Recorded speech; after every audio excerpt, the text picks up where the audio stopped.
Amic, amiga, les properes festes nadalenques seran pels familiars dels presos polítics unes festes anormals, si no aconseguim abans poder-los alliberar. Ho seran també per a tots nosaltres, que tot i estar fora de les reixes imposades per un estat que s'autoproclama democràtic, sentim la seva mà opressora dia rere dia. Per això, aquest Nadal us proposo que il·luminem els balcons amb els llaços de la llibertat, que amb aquest tutorial us explico com fer-lo.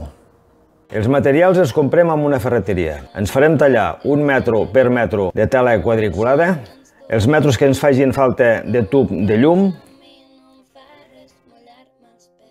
i aquí teniu els preus i tots els materials que ens faran falta, del llaç petit i del llaç gran. Vinga, anem a construir, que això és molt fàcil.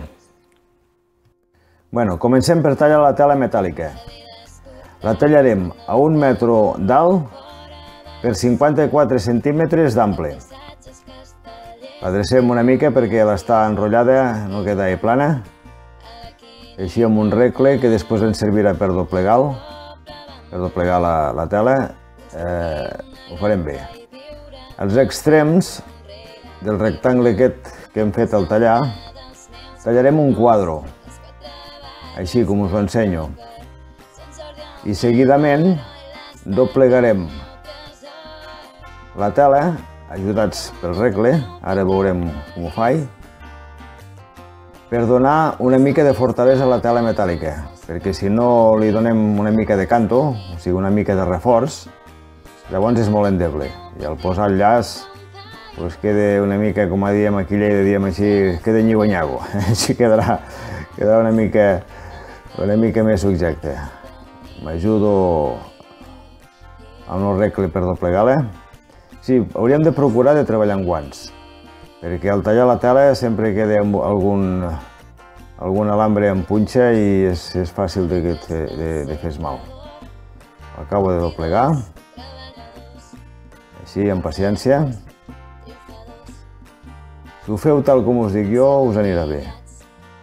No hi ha d'haver cap problema. Més que res, és una mica de pràctica. El regle... Pot ser un regle de fusta mateix, jo perquè tenia per casa aquest d'alumini i dic, mira, m'anirà perfecte.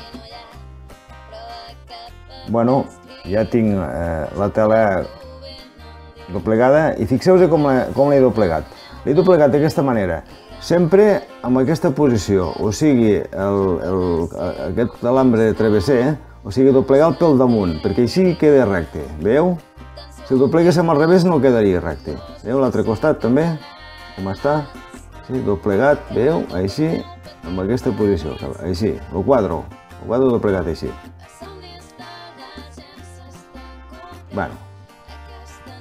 Bueno, ara anirem a connectar el cable de l'endoll. Aquests tres petits clauets es claven aquí, que això va junt amb el kit del cable, que ens ho donen a la ferreteria. Així, amb cuidado, ho clavem a dintre del tub o la tira de llum, que al ser de plàstic es clava molt fàcilment, i després ho connectem al cable. És un kit que ens donaran a la ferreteria.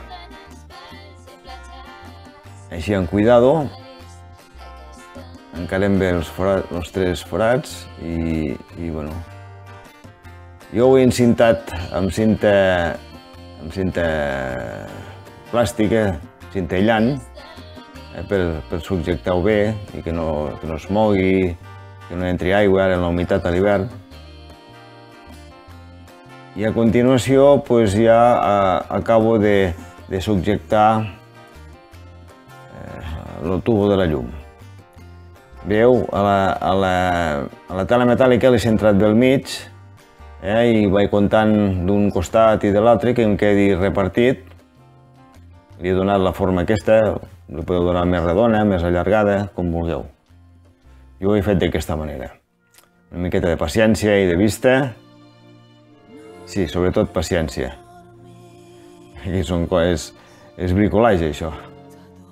L'acabo de subjectar en les abraçadires aquestes de plàstic, i llavors a l'altre costat l'hem cintat una mica així en cinta negra, perquè una vegada encès a la nit l'efecte òptic no es vegi això redó, i es vegi els dos costats iguals.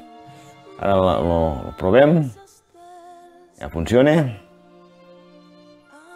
i bueno, ja tenim el petit acabat, ha quedat guapo.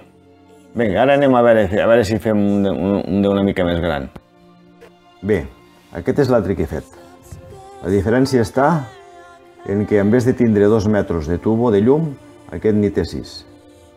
I està subjectat sobre una base que és una reixa, perquè la tela metàl·lica fora molt endeble. El sistema de connexió de cablejat per donar-li corrent, o sigui l'endoll, és exactament igual que l'altre. Bueno, ja els tenim els dos acabats. Aquí us els ensenyo. Connectem el cable i, bueno, ja cremen. Companys i companyes, us invito a compartir aquest vídeo i penjant els màxims possibles per tot Catalunya, fins que els nostres polítics no siguin a casa amb les seues famílies. Una forta abraçada a tots i a totes.